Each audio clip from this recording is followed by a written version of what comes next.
नमस्कार। तो आज हम प्रॉब्लम जो कल मैंने दिया था उसका डिटेल में आपको मैं सॉल्यूशन एक्सप्लेन करने जा रहा हूँ और स्ट्रेटेजी एक्सप्लेन कर रहा हूँ कि शॉर्ट में आपको उस क्वेश्चन को कैसे करना है ना। तो देखो नंबर 1 क्वेश्चन क्या था आपके पास, मैंने C6H13 Br थे, उसके मैंने 5 आइसोमर आपको ड्रॉ किए थे और टोटल नंबर ऑफ क्वेश्चन थे 8। तो देखो question number first, the compound which exist as a diastereomer. Diastereomers means the stereoisomer which are non super imposable mirror image of each other. ठीक है, अब बताओ मिरर इमेज देख पाना तो पॉसिबल नहीं। अब देखो इसका एक सिंपल सा क्या सॉल्यूशन है, आप इन सारे कंपाउंड में कायरल सेंटर चेक कर लो, कायरल कार्बन आइडेंटिफाई करो, है ना। अब जिस कंपाउंड में सिंगल कायरल कार्बन एटम होगा that then definitely it will exist in a pair of enantiomer, और एनेंटियोमर्स टोटल कितने हो जाएंगे 2, सिंगल कायरल कार्बन है तो, है ना। Number 2, if two chiral carbon centers are present then it will also exist in a pair of enantiomer। ठीक है, तो पहले तो आप कायरल कार्बन हम ढूंढते हैं ना। बताओ फर्स्ट में है क्या? फर्स्ट में तो है ही नहीं कायरल कार्बन। सेकंड में वो जो मैंने आपको आईपीसी नेम दिया था ना उसके अकॉर्डिंग मैंने स्ट्रक्चर ड्रॉ कर रखी है ना। सेकंड में नहीं है, थर्ड में नहीं है, फोर्थ में है क्या? देखो आप, फोर्थ में सिंगल कायरल कार्बन है। तो देखो एनेंटियोमर की फॉर्म में एक तो फोर्थ एग्जिस्ट करेगा। तो देखो फोर्थ जो है इसकी स्ट्रक्चर ये है, देखो आप। अब मेरे को सिंगल कायरल कार्बन है तो बताओ आपको स्टीरियोइसोमर ड्रॉ करना है तो आप कैसे बनाओगे? एक बार वेज बनाओगे और एक बार डैश बनाओगे। ओके, तो आप इसके एनेंटियोमर इस फॉर्म में बनाओगे। ये हो गया R+S रेक्टस प्लस सिनिस्टर, इन दोनों का जो मिक्सचर है it is known as racemic mixture. तो ये पेयर हो गया एनेंटियोमर का। ठीक है, तो एक तो एनेंटियोमर की फॉर्म में फोर्थ एग्जिस्ट कर रहा है। फिर आइए नंबर 5, देखो इस कंपाउंड में this compound also consist of 2 chiral carbon. 2 chiral carbon है सिमेट्री एब्सेंट है, then definitely it will also exist in pair of enantiomer. अब बताओ 2 कायरल कार्बन है सिमेट्री एब्सेंट है। अब 4 स्टीरियोइसोमर पॉसिबल है इसके, बताओ कौन कौन से? नंबर 1 तो क्या हो जाएगा RR, फिर SS, फिर RS, फिर SR। तो चारों को मैं ड्रॉ कर लूं, कैसे बताओ ड्रॉ करूंगा? दोनों वेज या दोनों डैश, वेज डैश और डैश वेज, है ना। तो देखो ये हमने बनाया, देखो एक बार तो ये बना दिया हमने दोनों वेज, ठीक है राइट। फिर हमने क्या बना दिया, इन दोनों को डैश बना दिया। फिर हमने एक को क्या बना दिया, वेज, Br तो वेज है और मिथाइल है आपका डैश। फिर हमने Br को कहां बना दिया, डैश, और इसको कहां बना दिया हमने, वेज। ये मान लो A stereoisomer, this one is B, this one is C, this one is D stereoisomer. ये 4 स्टीरियोइसोमर बना दिए मैंने, है ना। अब इनमें बताओ एनेंटियोमर का पेयर कौन कौन सा है? वो है A और B और C और D, ये एनेंटियोमर के पेयर है। रिमेनिंग पेयर क्या होंगे? डायस्टोमर के पेयर। जैसे बताओ AC और AD, ये क्या हो गया, डायस्टोमर का पेयर। BC और BD, ये भी क्या हो गया, डायस्टोमर का पेयर हो गया, राइट। तो इस तरह से आपके ये कंपाउंड भी बताओ एनेंटियोमर की फॉर्म में एग्जिस्ट कर रहा है। मतलब फर्स्ट क्वेश्चन का आंसर क्या है, 4th एंड 5th, है ना। इसमें एक से ज्यादा आंसर भी पॉसिबल हो सकते हैं। तो 4th और 5th दोनों एनेंटियोमर की फॉर्म में एग्जिस्ट करेगा ना। आप कॉपी पेन साथ लेके बैठे, इनको आप नोट कर लें। देखो डिटेल में मैं आपको शॉर्टकट एक्सप्लेन कर रहा हूँ, है ना। जेई मेंस पास आ चुका है, नीट भी पास आ चुका है, तो डायरेक्ट आपको क्वेश्चन सॉल्व कैसे करना है वो ट्रिक्स एक्सप्लेन कर रहा हूँ, है ना। ठीक है, अब आइए आप number B question. Number B question क्या था कि the compound which will exist in the form of diastereomer. अब देखो the compound in which single chiral carbon atom is present, तो बताओ वो डायस्टोमर तो उसमें पॉसिबल ही नहीं है। अब 2 कायरल सेंटर में ही डायस्टोमर पॉसिबल है और वो इन पांचों में से ओनली 5th ऑप्शन में है। तो डायस्टोमर की फॉर्म में ओनली 5th कंपाउंड एग्जिस्ट करेगा। यस और नो? डायस्टोमर क्या होता है, stereoisomers which are not mirror image of each other are known as diastomer। अब बताओ डायस्टोमर के पेयर कौन कौन से हो गए? देखो डायस्टोमर के पेयर हो गया AC और एक हो गया AD और एक हो गया BC और एक हो गया हमारा BD। ठीक है, ये हो गए डायस्टोमर के पेयर। और इसमें एनेंटियोमर के पेयर कौन कौन से बताओ? ये थे AB और एक था C और D। ठीक है, मिरर बताओ कहाँ रखा होगा? फ्रंट में होगा मिरर। तो दोनों वेज का आपको क्या दिखेगा, दोनों डैश, और वेज का डैश और डैश का वेज आपको विजुअलाइज होगा, राइट। ये क्वेश्चन नंबर बी हो गया। ठीक है, ओके, आप नोट करते जाए। देखो मैं आपको शॉर्ट ट्रिक एक्सप्लेन कर रहा हूँ। नंबर सी क्वेश्चन था हमारे पास फास्टेस्ट SN2, ठीक है, वो सीक्वेंस वगैरह चेंज हो सकता है। देखो फास्टेस्ट SN2, तो SN2 का रेट बताओ किससे कंट्रोल होता है? स्टेरिक हिंड्रेंस से। जहां स्टेरिक हिंड्रेंस मिनिमम है उसका रेट ऑफ SN2 फास्टेस्ट होगा, नंबर 1। नंबर 2, SN2 का रेट का जनरल ऑर्डर क्या होता है? Primary halide most reactive, then secondary halide, then tertiary halide. तो फर्स्ट ऑफ ऑल तो आप इन सबकी हैलाइड की डिग्री चेक कर लो। देखो आप डिग्री कौन सी इसकी? Primary, this one is tertiary halide, ये प्राइमरी है, ये सेकेंडरी हैलाइड है और ये सेकेंडरी हैलाइड है। ओके, तो प्राइमरी का रेट ज्यादा होगा। प्राइमरी पे देखो फर्स्ट और थर्ड है। अब यहाँ पे देखो ये कार्बन अल्फा है, ये बीटा कार्बन है। बीटा कार्बन पे हिंड्रेंस बहुत ज्यादा है और आप हमेशा ध्यान में आप रखना वो प्राइमरी हैलाइड जिसमें बीटा कार्बन पे हिंड्रेंस बहुत ज्यादा हो, they never give the SN2। Example neopentyl halide not gives the SN2। तो डेफिनेटली SN2 का जो रेट है वो फास्टेस्ट होगा 1 का, बिकॉज यहाँ स्टेरिक हिंड्रेंस जो है यहाँ मिनिमम है, उस वजह से इसका रेट ऑफ SN2 फास्टेस्ट हो गया। ओके, फिर आइए डी ऑप्शन। डी ऑप्शन जो क्वेश्चन था उसमें क्या था? Fastest SN1। अब SN1 का रेट बताओ फास्टेस्ट किसका होगा? जिस सबस्ट्रेट का कार्बोकेटायन मोस्ट स्टेबल कार्बोकेटायन है। तो मोस्ट स्टेबल कार्बोकेटायन आप इनमें से एक्सप्लोर कर लें कौन से सबस्ट्रेट का है। तो डेफिनेटली SN1 का रेट 3 डिग्री का हाईएस्ट होता है। 3 डिग्री बताओ, इसमें बताओ एक ही ऑप्शन है, वो नंबर 2 है। तो आप इसका कार्बोकेटायन जनरेट कर लो। देखो आप Br जब लीव करेगा तो कार्बोकेटायन ये जनरेट होगा। अब बताओ यहाँ अल्फा हाइड्रोजन कितना है? 3 2 5 और 7 अल्फा हाइड्रोजन है।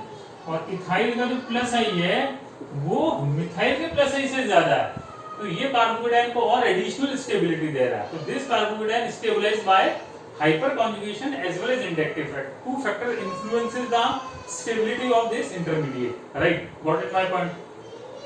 Okay, this one is the question, ठीक है। फिर आइए नेक्स्ट क्वेश्चन जो है वो क्या है? The substrate which will give the rearranged product during the SN1। इनमें से रीअरेंजमेंट प्रोडक्ट कौन देगा SN1 में? तो बताओ SN1 में क्या होता है जनरेट? कार्बोकेटायन। तो कार्बोकेटायन में रीअरेंजमेंट की पॉसिबिलिटी आपको एक्सप्लेन करनी है ना, एक्सप्लोर करनी है। तो देखो यहाँ प्राइमरी केटायन है, वैसे तो इसका SN1 का रेट स्लो है, फिर भी बताओ ये SN1 दे तो सकता ही है क्योंकि हमें तो पॉसिबिलिटी एक्सप्लोर करनी है। प्राइमरी केटायन बन जाएगा, फिर वहां 1,2 हाइड्रेट शिफ्ट होकर के कार्बोकेटायन 2 डिग्री जनरेट हो जाएगा। तो रीअरेंजमेंट प्रोडक्ट एक तो कौन देगा? फर्स्ट देगा। सेकंड में तो बताओ रीअरेंजमेंट पॉसिबल ही नहीं है। अब आइए थर्ड में। देखो थर्ड में भी रीअरेंजमेंट पॉसिबल है। कैसे? इनिशियली ये प्राइमरी केटायन बनेगा जिसमें 1,2 मिथाइल शिफ्ट होकर के आपका 3 डिग्री कार्बोकेटायन जनरेट हो जाएगा। फिर आइए फोर्थ में और फिफ्थ में। फोर्थ और फिफ्थ देखो दोनों में इनिशियली पहले सेकेंडरी कार्बोकेटायन जनरेट होगा और जिसमें 1,2 हाइड्रेट शिफ्ट होकर के 3 डिग्री कार्बोकेटायन जनरेट हो जाएगा। मतलब ये फोर्थ भी आएगा, ये फिफ्थ भी आएगा। इनमें पॉसिबिलिटी है रीअरेंजमेंट ऑफ कार्बोकेटायन, मतलब SN1 में रीअरेंजमेंट का जो प्रोडक्ट है वो इन चारों में पॉसिबल है ना। ये हो गया हमारा ई क्वेश्चन। फिर आइए एफ। देखो एफ क्वेश्चन क्या था? The compound which not gives SN2, लेकिन मतलब SN2 तो आपका नहीं है, नहीं दे रहा, जबकि एक बार बताओ E2 दे रहा है ना। तो एक बार बताओ इसको एक्सप्लोर करेंगे हम। तो एक बार बताओ वो कौन सा है, बताओ आप सबस्ट्रेट। देखो आप जैसे ये कंपाउंड एक बार बताओ, ये कंपाउंड SN2 देगा क्या? ये कंपाउंड देखो ये अल्फा कार्बन, ये बीटा कार्बन, इसके ऊपर हिंड्रेंस ज्यादा है। एक तरह से क्या हो गया? Neopentyl halide. तो नियोपेंटाइल हैलाइड है, तो नियोपेंटाइल हैलाइड बताओ SN2 तो देगा ही नहीं। अच्छा यहाँ बीटा कार्बन पे बताओ हाइड्रोजन तो है ही नहीं, तो मतलब ये कंपाउंड ना तो SN2 देगा ना ही E2 देगा। तो देखो मैं आपसे पूछूं कि E2 भी नहीं दे रहा और SN2 भी नहीं दे रहा, वो ऑप्शन है नंबर थर्ड। क्यों भाई? यस और नो? ठीक है, E2 और SN2 ये दोनों ही नहीं देगा, है ना। फिर आइए नेक्स्ट प्रॉब्लम पे। नेक्स्ट प्रॉब्लम क्या थी कि ऐसा कौन सा स्टेट है जो सिंगल एल्कीन देगा in the E2 reaction. Single alkene कौन देगा, तो बताओ E2 में क्या बनती है, ट्रांजिशन स्टेट। तो देखो इसमें जैसे ये हटा, है ना, इस ये जब E2 देगा तो बताओ ओनली ये मान लो अल्फा कार्बन, ये बीटा। तो देखो आप जब इसकी स्ट्रक्चर में ड्रॉ करूं, ये 1 2 3 4 5 6, ठीक है, यहाँ से H और Br एलिमिनेट हुआ तो यू गॉट द 1 2 3 4 5 6, आपको 1 हेक्सीन मिलेगा एज ए प्रोडक्ट। तो इसमें ओनली एक ही पॉसिबल एल्कीन है। इसमें देखो आप, इसमें देखो ये कार्बन अल्फा है और ये कार्बन बीटा है, ये कार्बन बीटा है, ये मान लो बीटा 1 है, ये बीटा 2 है, ठीक है। अब इसमें बताओ टोटल पॉसिबिलिटी एल्कीन बनने की कितनी है, इसमें तो 2 है। डबल बॉन्ड यहाँ भी बन सकता है, डबल बॉन्ड यहाँ भी बन सकता है, यहाँ भी बन सकता है, यहाँ बने चाहे यहाँ बने, एक ही बात है।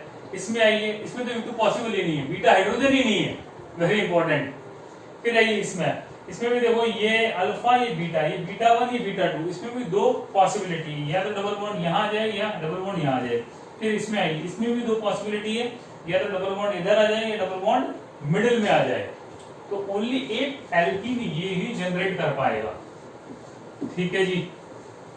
ये हो गया हमारा अगला क्वेश्चन, ठीक है। फिर नेक्स्ट क्वेश्चन था कि least reactive towards sodium methoxide in presence of methanol.